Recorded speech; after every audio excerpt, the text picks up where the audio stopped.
Conheça os detalhes e acompanhe os segundos fatais antes do desastre. Segundos fatais. Acidente ou sabotagem? Europa. Holanda. Amsterdã. Localizado a 15 quilômetros do centro da cidade, Schiphol é um dos aeroportos mais movimentados. Mais de 600 aeronaves decolam ou aterrissam aqui diariamente. Domingo, 4 de outubro de 1992, 2h40 da tarde. Um apaixonado por aviões filma o 747 israelense El Al chegando de Nova York. O jumbo será carregado e abastecido antes de seguir para Tel Aviv, Israel, como o voo El Al 1862. 3 horas da tarde. O carregamento começa, supervisionado por Jerry Plettenberg, gerente de operações da El Al. A carga daquele dia contém produtos de consumo, mas algumas caixas foram etiquetadas como produtos perigosos. Jerry imagina o que elas contêm. Em voos de carga da El Al, ele já viu equipamentos militares. Helicópteros Apache, equipamentos de radar, asas de aeronaves, mísseis, motores para F-16 e F-15. Todas essas armas abastecem o exército de Israel, envolvido em um conflito de 45 anos com militantes palestinos. A crise contínua faz da El Al um alvo para os terroristas árabes. Há 7 anos, homens armados abriram fogo contra filas de check-in desse voo em Roma e Viena, matando 19 pessoas. A companhia aérea vive em permanente alerta contra mais ataques. Seguranças armados vigiam de perto suas aeronaves e equipes. Antes do carregamento, todos os voos passam por uma câmara de compressão para detectar quaisquer bombas plantadas por terroristas. 5h20 da tarde. O voo 1862 passou pelos testes de segurança e a tripulação chega para a inspeção pré-voo. O 747 tem 13 anos e terá pelo menos outros 5 anos de serviço pela frente.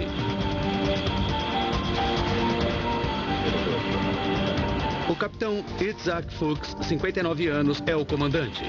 Como muitos pilotos da El Al, Fuchs é um combatente veterano da Força Aérea de Israel. Ele tem 25 mil horas de voo no seu currículo. Ao lado de Fuchs estão o engenheiro de bordo, Gedalia Sofir, e o copiloto Arnon Ohad, o novato da tripulação. Com apenas 32 anos, voa em jumbos há menos de um ano. O voo 1862 decolará sob a supervisão da controladora de tráfego aéreo Henriette Van Opnen. O tempo estava maravilhoso para voar. Dava para ver o infinito. Todas as rotas de saída e chegada da Schiphol passam por áreas densamente povoadas de Amsterdã. Sob uma delas está o subúrbio de Bijlmer, a 13 quilômetros ao leste. No centro, situa-se o conjunto habitacional Greenhaven, com cerca de 2.000 pessoas, entre elas Marlene Triedemann, uma enfermeira, e Guilhermo, seu filho. Todos os aviões sobrevoam aqui. Você acaba se acostumando. Guilhermo vai completar 17 anos em 5 dias. Ele é um adolescente típico, gosta de música popular e artes marciais. Mas hoje, ele foi à igreja com a mãe. O lar dos Triedemann é no 5º andar do prédio de Greenhaven.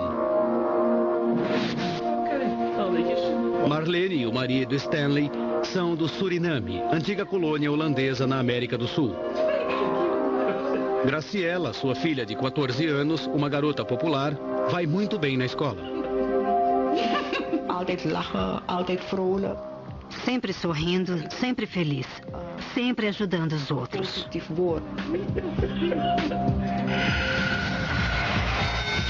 6 da tarde.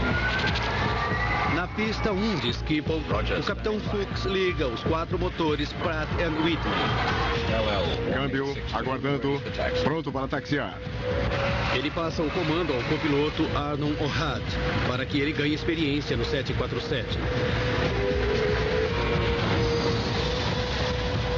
6 minutos depois da decolagem, o voo está para sobrevoar os subúrbios de Amsterdã. Boa noite. Bem-vindos a bordo. 6 horas, 27 minutos, 30 segundos. Os motores ainda estão no empuxo máximo para elevar o jumbo a 1.900 metros. Tudo está sob controle. A tripulação se acomoda para o voo até Tel Aviv. Em menos de 5 horas, encontrarão suas famílias.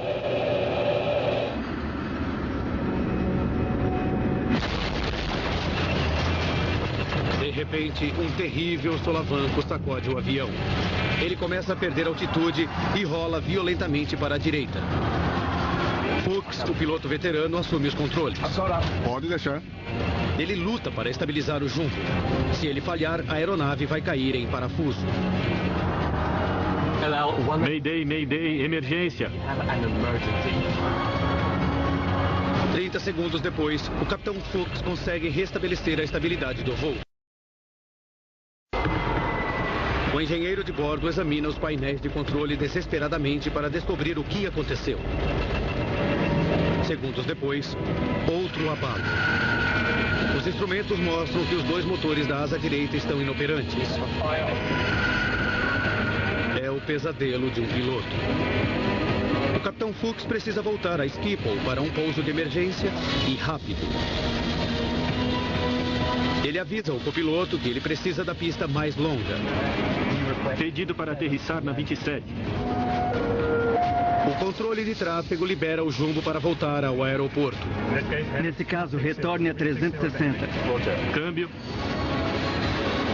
A rota de volta para a pista 27 fará o avião sobrevoar o subúrbio onde a família Trudeman mora. Eles e milhares de outras pessoas sob a rota desse voo não imaginam o drama que se desenrola sobre suas cabeças.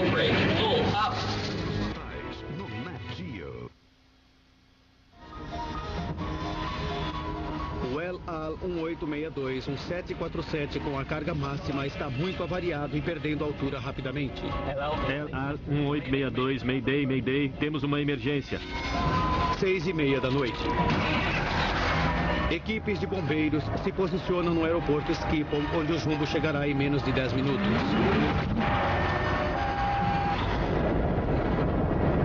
O 747 precisa fazer uma curva descendente sobre Amsterdã para chegar à altitude certa e aterrissar na pista 27.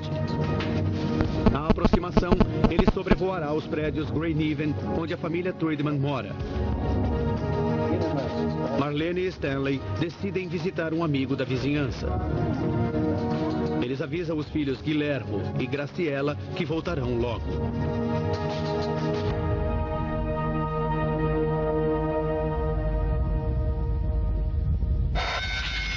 Seis horas, 33 minutos e 35 segundos. O controlador de voo, Henk ter Braak, libera o jumbo para aterrissar na pista 27. Tudo bem, tem cerca de 20 quilômetros para aterrissar. Está por sua conta. O 747 está a 2 minutos do subúrbio de Pilmer. Marlene e Stanley estão a caminho do apartamento do amigo. É uma noite típica de domingo. Muitas pessoas estão em casa com suas famílias. Estava tranquilo do lado de fora. As crianças brincando e as pessoas andando nas calçadas.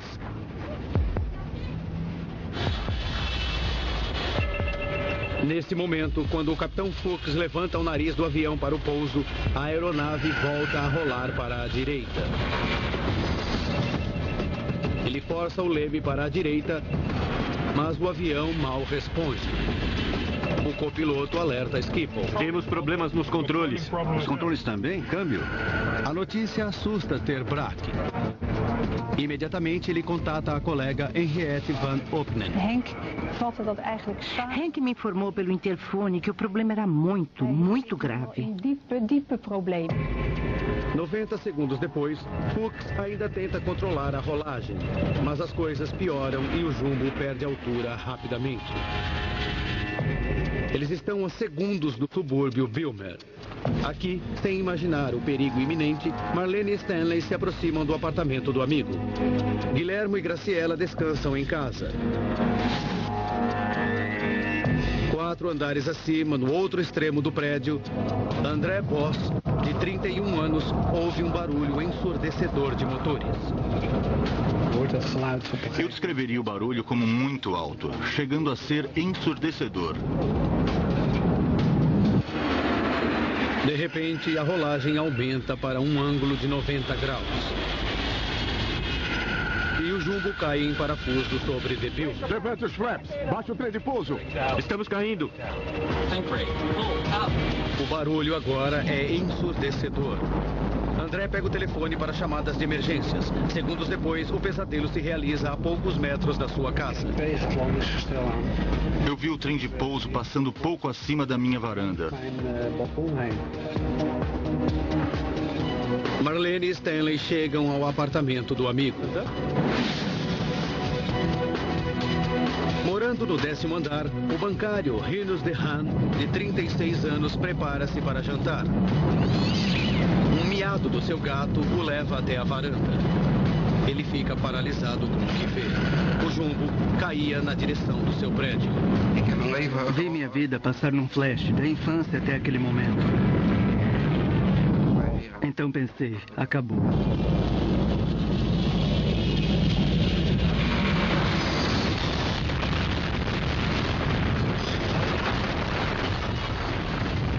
Horas, 35 minutos e 42 segundos. O El Al 1862 se choca contra os últimos 6 dos 12 andares do prédio.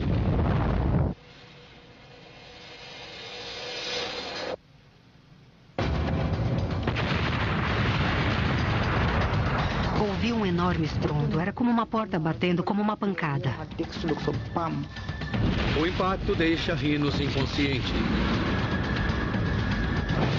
O combustível do avião se espalha por dezenas de apartamentos.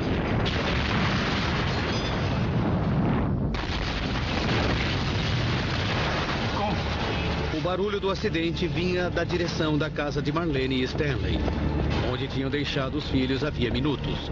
O casal volta correndo, aterrorizado. Que acidente terrível teria acontecido na vizinhança? Estariam Guilherme e Graciela em perigo?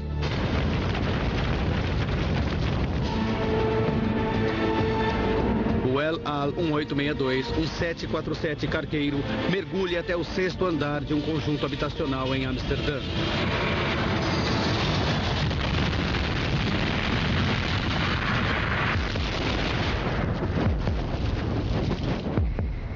Seis horas, 35 minutos e 47 segundos. O controlador de voo Henk ter Braak perdeu a comunicação com o jumbo. Na torre de controle, Henriette Van Openen pode ver por quê. Uma coluna de chamas e fumaça revela que o jumbo caiu.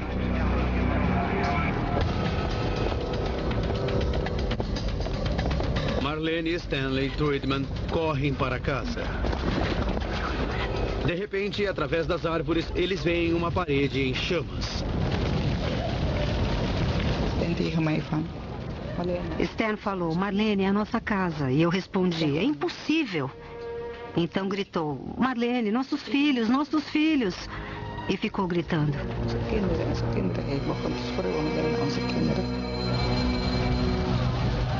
Stan está petrificado. Mas Marlene corre até o prédio. Ela sobe pela escada até o 5º andar. Eu só pensava em encontrar os meus filhos. Só encontrar os meus filhos.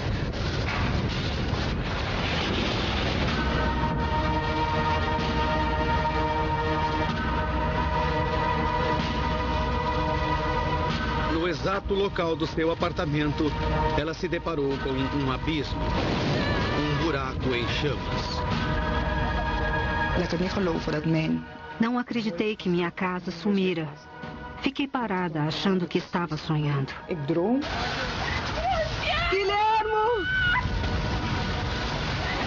Graciela!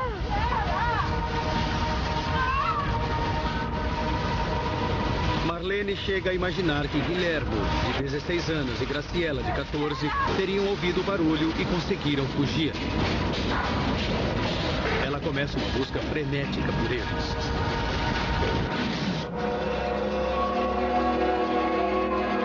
No 10º andar, o bancário recobra os sentidos. Ele cambaleia até a porta e, para seu horror, a porta não abre. Com o choque do avião, a estrutura rompeu e prendeu a porta. Rinos percebe que sobreviveu ao acidente, mas que pode morrer carbonizado. Não há saída. Nem mesmo o seu gato poderia pular do 10º andar. Achei que era o fim, que só me salvaria por um milagre.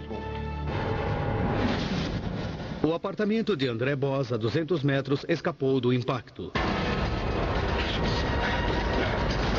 Ele corre para o local do acidente para oferecer ajuda. Eu vi um enorme bloco de fogo. As chamas saíam de cada apartamento.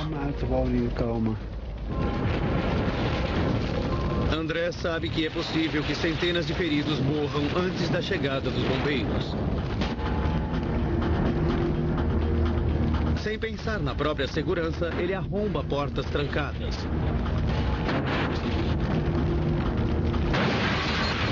Entrar em alguns apartamentos seria suicídio, pois estão em chamas. Mas em outros, ele resgata pessoas no meio de toda a fumaça. Os habitantes da área correm para o local. Desesperada, Marlene interroga todos que encontra. Teriam eles visto seus filhos Guilhermo e Graciela?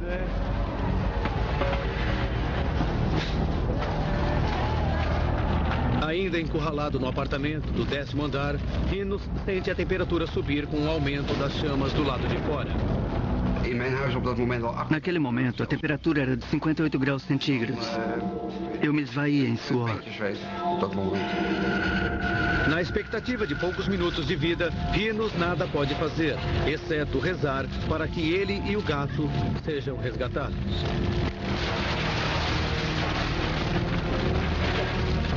Quando imagina que vai morrer, vizinhos chegam. Eles o retiram do inferno no momento certo.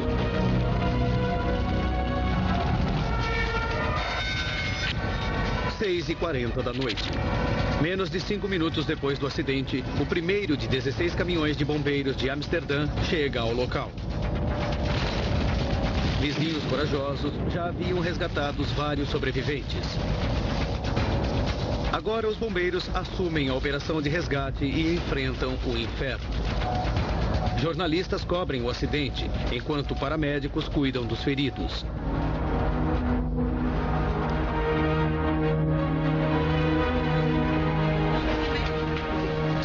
Minutos depois do acidente, Marlene ainda procura os filhos. Mas ninguém os viu. A terrível realidade se revela. Ela havia se despedido dos filhos havia menos de 1 hora, com a promessa de voltar logo.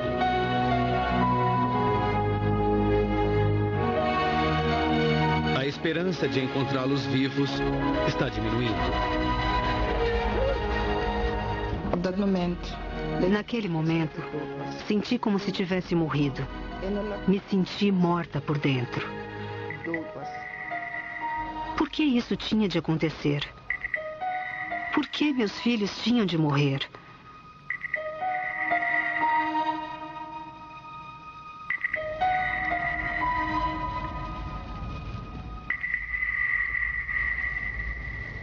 As notícias do acidente se espalham pelo mundo. Pode chegar a 200 o número de vítimas do maior acidente aéreo da Holanda. O amanhecer revela um enorme abismo no prédio. O acidente destruiu 31 apartamentos nos 11 andares. O número oficial de mortos é 43, incluindo o capitão Fuchs e a tripulação.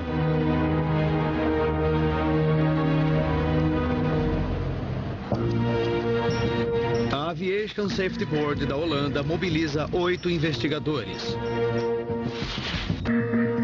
Frans Ehrhart é o membro sênior da equipe. Ele é um piloto combatente com 20 anos de experiência em acidentes aéreos. Agora, ele enfrenta o seu pior pesadelo.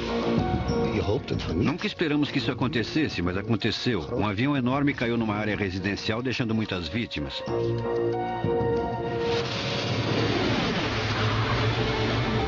O que causou o maior acidente aéreo da Holanda? E por que o 747 se estabilizou durante 8 minutos depois do Mayday e caiu em parafuso no conjunto habitacional? Hoje, revendo o desastre e mergulhando nas investigações, revelaremos o que realmente aconteceu ao El Al 1862.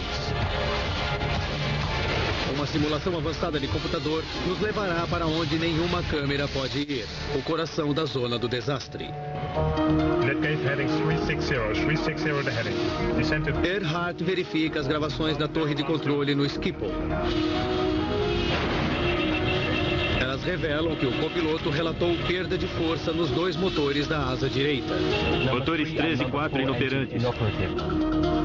Os investigadores sabem que a falha de 2 motores ao mesmo tempo é um evento raro.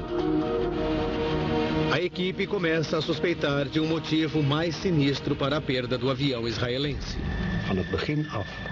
Desde o começo, achamos que o voo era um alvo de terroristas. Os investigadores temem que o voo 1862 tenha sido abatido por uma bomba terrorista ou até mesmo um míssil solo-ar. E há um segundo mistério a ser desvendado.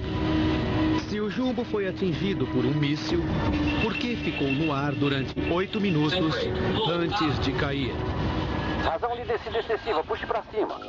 Para confirmar a teoria terrorista, investigadores precisam encontrar os motores e as caixas pretas do jumbo, que gravam dados técnicos do voo e conversas na cabine de comando.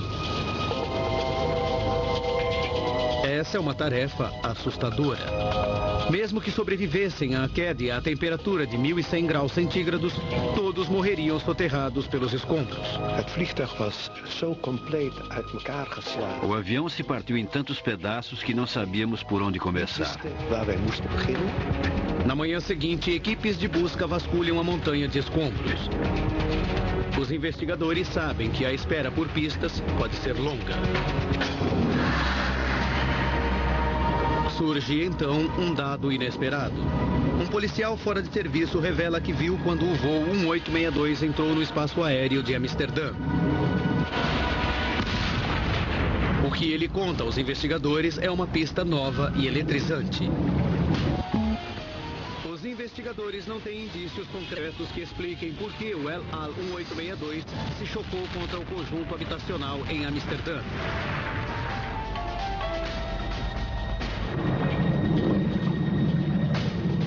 Jan Kaspers, um detetive da polícia de Amsterdã, conta uma história extraordinária. Na noite da tragédia, ele e um amigo passeavam de iate no lago Goimer, a 10 quilômetros de Amsterdã. O barco estava atracado logo abaixo da pista de pouso do El Al 1862 no aeroporto Schiphol. Às 6h27 da noite, eles preparam o jantar. De repente, ouvem um forte estrondo. Kaspers corre para o convés. No céu, ele vê um 747. 2 objetos caem da aeronave. Primeiro achei que eram paraquedas. Quando chegaram perto das copas das árvores, percebi que podiam ser motores de avião. A revelação é bombástica. O perito em acidentes aéreos Frans Ehrhart nomeia uma equipe de mergulhadores para inspecionar o lago Goimer. A recuperação dos motores pode desvendar o mistério. Agora está claro para os investigadores que os 2 motores direitos da aeronave podem não ter simplesmente falhado. Motores 3 e 4 inoperantes. Eles foram totalmente destruídos. Impossibilitada de ver os motores de dentro da cabine, a tripulação não imaginava o que tinha acontecido. Agora, um novo mistério desafia a equipe.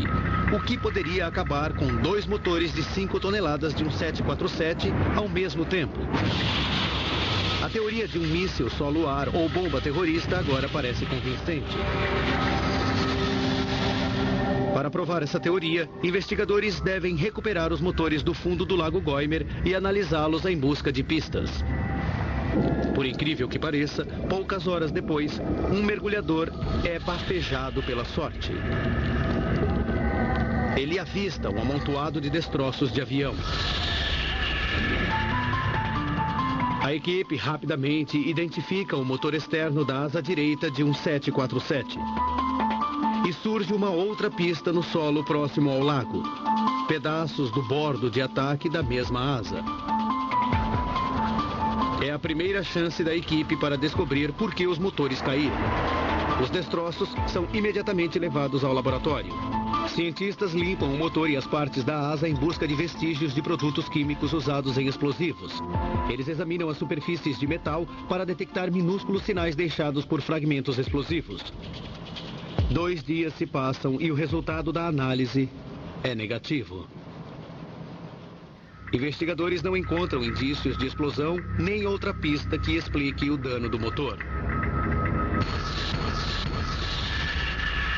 É um beco sem saída. Agora, a única chance dos investigadores é encontrar o motor interno do 747, na esperança de que ele revele a solução, ou localizar uma das caixas pretas no local da queda.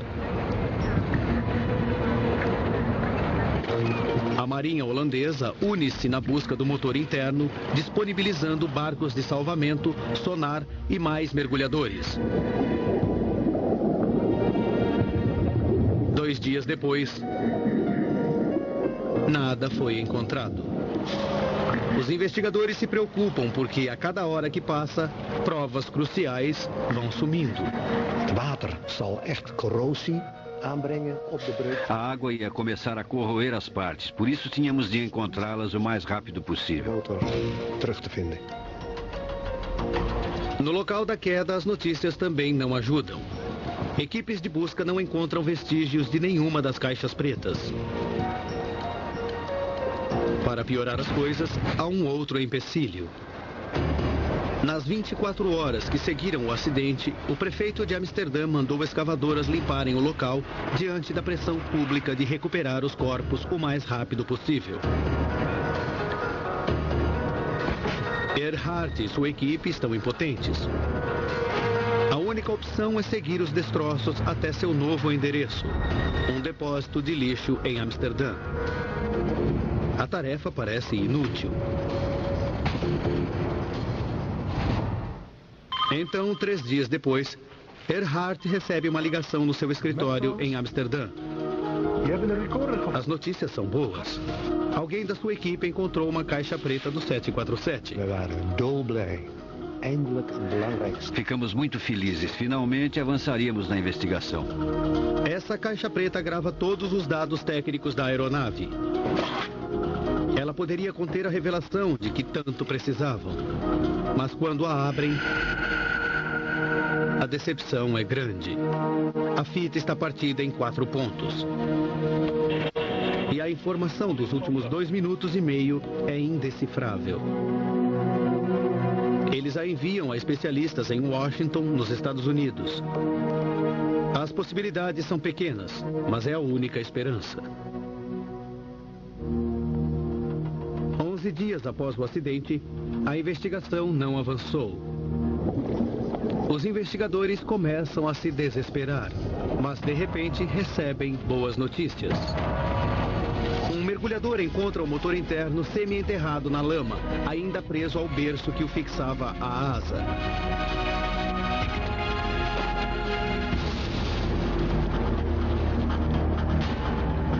Earhart e a equipe estão empolgados, mas cautelosos. E se esse motor nada esclarecer como o primeiro? Ele está amassado e partido. mas não há indícios de que tenha sido atingido por um míssil. E depois de ter sido submetido a uma bateria de testes, mais uma vez, o resultado é negativo. Os investigadores chegam a uma conclusão. Eles descartam a ideia de um ataque terrorista como causa da tragédia. Na verdade, não descobrem nada de errado com o motor. Mas quando examinam a carenagem e o revestimento externo, eles observam algo estranho. Uma peça manchada de tinta preta. Qual seria a sua origem? Eles enviam a tinta para a análise. Mas ainda precisam descobrir por que o motor se soltou. Como ele ainda estava preso no berço, a separação deve ter ocorrido no ponto onde ele foi fixado à asa. A equipe estuda o sistema de montagem do motor do 747. 4 peças prendem os motores à asa. Na parte central, há um pino oco de aço de 14 centímetros chamado fuse pin. Esses pinos são fortes o bastante para suportar a carga de um motor de 5 toneladas no empuxo máximo. Mas em algumas circunstâncias, eles podem eventualmente se quebrar. Se um motor sofrer uma pane de natureza mecânica ou uma colisão com pássaros, ele pode vibrar violentamente. Se as vibrações forem muito fortes, o motor pode se desprender, destruindo a asa com consequências terríveis. Para evitar isso, investigadores sabem que todos os 747 possuem um sistema de redução de dano. Quando as vibrações atingem um ponto crítico, esses pinos devem partir-se, permitindo que o motor se desprenda com segurança. Mas não há sinais de pane no motor interno. Então, a equipe precisa considerar uma possibilidade assustadora. Algo terrivelmente errado acontecera com o sistema para causar uma catástrofe. A equipe examina o berço do motor interno que o prendia à asa. Eles se concentram no que sobrou de 2 peças centrais que sofrem a tensão do peso. Os pinos que eles sustentam não estão lá. Mas os investigadores observaram algo intrigante. Em uma das peças, o suporte que prendia o pino rachou. Isso terá acontecido quando o motor caiu no lago ou antes? Metalúrgicos analisam a ruptura e fazem uma descoberta surpreendente. As marcas da tensão não são típicas de um impacto violento. Elas revelam que o suporte arrebentou por causa do excesso de peso. Eles se dão conta de que isso só pode ter acontecido se uma das pontas do pino interno tivesse quebrado. Isso teria transferido uma tensão significante com uma força giratória para o lado oposto do suporte, fazendo-o romper-se. Esses pinos são fabricados para quebrar nas pontas, caso a tensão do motor chegue a um ponto crítico. Earhart acredita que uma falha parcial pode significar uma coisa: a fadiga de material dos pinos. Mais uma teoria alarmante. A fadiga de material dos pinos do motor seria a causa da tragédia? Mas Earhart sabe que o motor interno só se desprenderia se ambos os pinos quebrassem. Para provar sua teoria, os investigadores terão de encontrar o pino desaparecido da parte central do suporte. As chances de encontrar essa minúscula peça no Lago Goymer são remotas. A única esperança de Earhart é que um fragmento importante ainda estivesse preso à asa quando o jumbo caiu.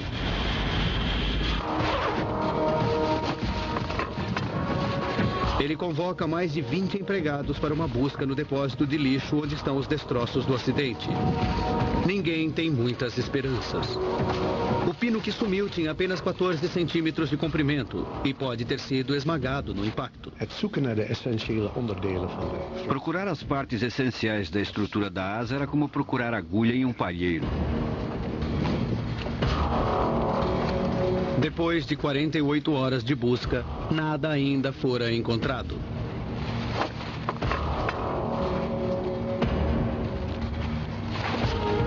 Até que, no terceiro dia, um membro da equipe avista parte de um pedaço de metal no lixo.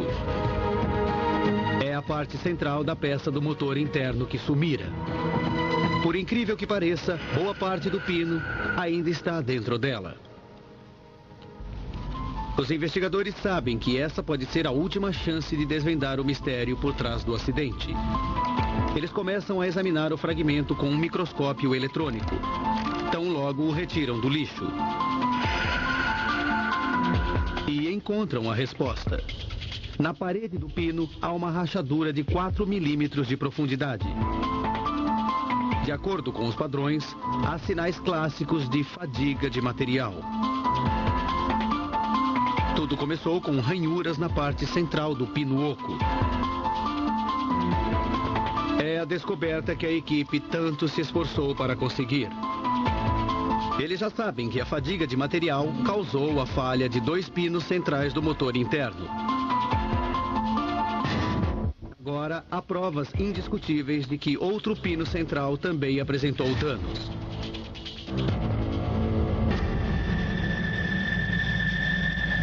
A cada voo, as rachaduras microscópicas dos pinos do motor interno aumentavam mais e mais.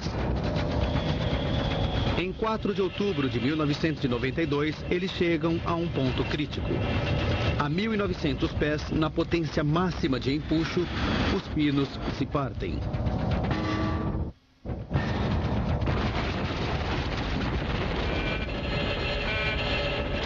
Mas a equipe de investigação ainda precisa explicar por que o motor externo do 747 também foi ejetado.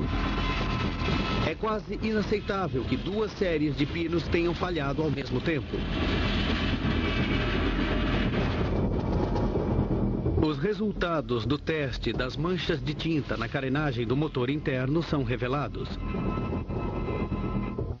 De tinta coincide exatamente com aquela usada na parte central do cone de hélice do motor externo.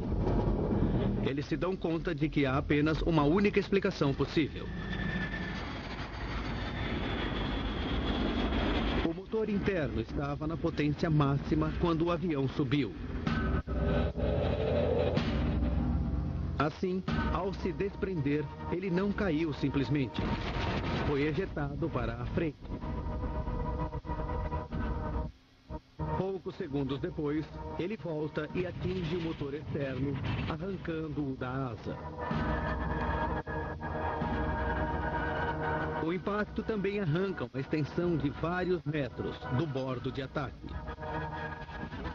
Os investigadores sabem que um acidente insólito causou a falha dos 2 motores do voo 1862. Mayday, Mayday.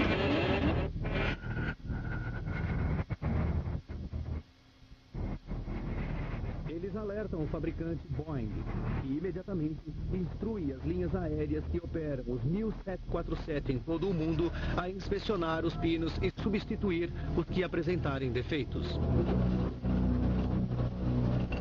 Mas os moradores traumatizados do De Bijlmer estão desesperados pela resposta de outro mistério. Por que o avião caiu? Um 747 seria perfeitamente capaz de voar com 2 motores. Então, o que fez o voo 1862 cair a minutos de uma pista de pouso de emergência no aeroporto Schiphol? Os investigadores analisam a parte da asa tirada do lago Goymer.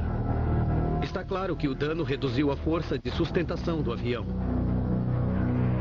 Eles também percebem que os controles de voo perderam a força hidráulica com a destruição dos motores. Mas se esse dano foi o bastante para derrubar o avião, como o capitão Fuchs conseguiu estabilizar o voo por 8 minutos? É um paradoxo. Então, 18 dias após o acidente, a equipe recebe boas notícias. Especialistas dos Estados Unidos conseguiram decifrar a informação da caixa preta. Os comentários técnicos são as peças finais do quebra-cabeça. Eles revelam em detalhes assustadores o que derrubou o voo 1862.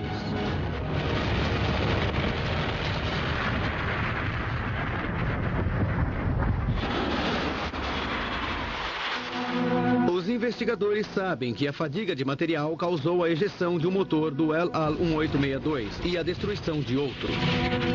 O incidente também destruiu parte do bordo de ataque da asa direita e incapacitou os controles de voo. Mayday, we have an emergency. Mas o dano não parecia tão grave para derrubar o avião imediatamente. Por que ele caiu em parafuso após 8 minutos do pedido de socorro?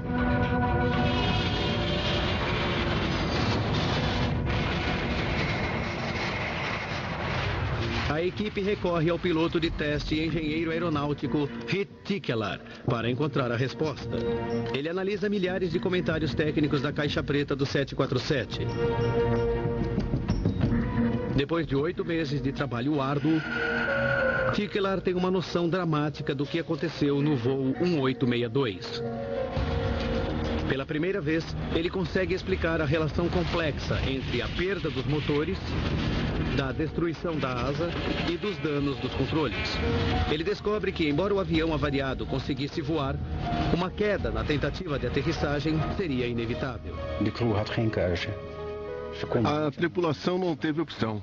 Não podiam fazer nada. Estavam fadados na caixa. A análise da caixa preta finalmente revela por que o El Al 1862 caiu repentinamente depois que os pilotos estabilizaram o voo por 8 minutos. E como centenas de pessoas no solo ficaram a segundos da tragédia.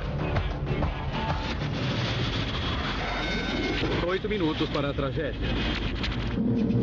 Pinos defeituosos que prendiam o motor interno à asa quebram, causando a perda não só de um, mas de 2 motores.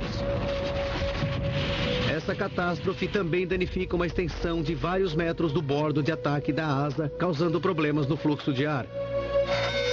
Isso reduz a força de sustentação à direita e faz o 747 rolar para o mesmo lado. O capitão Fuchs também perdeu 2 sistemas hidráulicos que controlam importantes equipamentos de rolagem. Ele só consegue estabilizar o nível de voo forçando os controles restantes até o limite.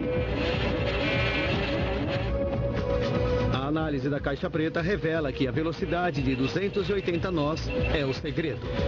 É alta o suficiente para manter a força de sustentação e estabilizar o voo. 39 segundos para o desastre. 5 quilômetros do conjunto habitacional de Bilmer. O capitão Fuchs levanta o nariz do avião para desacelerar e aterrissar, sem saber que o procedimento de rotina terá consequências fatais. As informações do voo revelam que a mudança de ângulo agravou o problema do fluxo de ar na asa direita. O resultado é a perda de sustentação desse lado da aeronave, que começa a rolar outra vez. O capitão Fuchs se esforça para manter o nível, mas a sua velocidade caiu para 260 nós, reduzindo ainda mais a sustentação. Desta vez, os controles danificados não podem salvá-lo.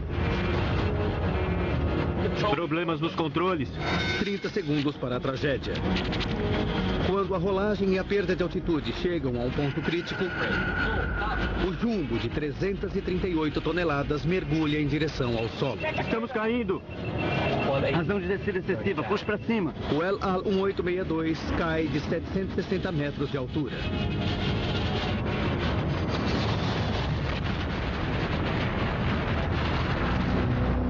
Falhas microscópicas em 2 componentes de 14 centímetros de comprimento causam a morte de 43 pessoas.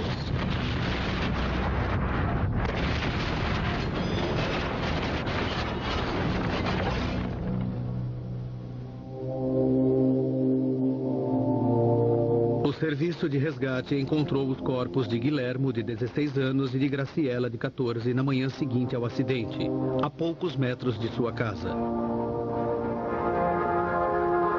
Especialistas médicos acreditam que eles tiveram morte instantânea. Após o acidente, os pais dos jovens Marlene e Stanley mudaram-se para outra parte de Amsterdã. Não suportariam viver na área onde os filhos morreram. Não é fácil perder um filho ou os filhos. Mas eu reuni forças pensando nos momentos que vivemos juntos. A lembrança deles do nascimento até a morte, ninguém vai tirar de mim.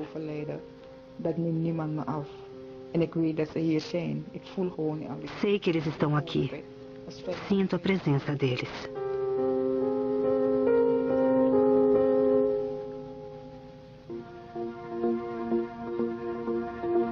Os apartamentos na área do acidente foram demolidos, mas as fundações permaneceram. Nas proximidades, um memorial às vítimas foi erguido.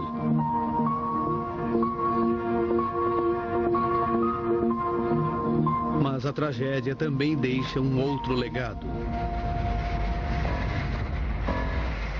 O fabricante reforça o procedimento de fixação motor-asa dos 747, incluindo os pinos. Ele também determina uma prática de inspeção mais severa, com um novo teste de ultrassom que detecta fadiga de material. As mudanças resultantes do acidente fazem dos 747 aeronaves mais seguras hoje em dia. Versão Marshmallow São Paulo.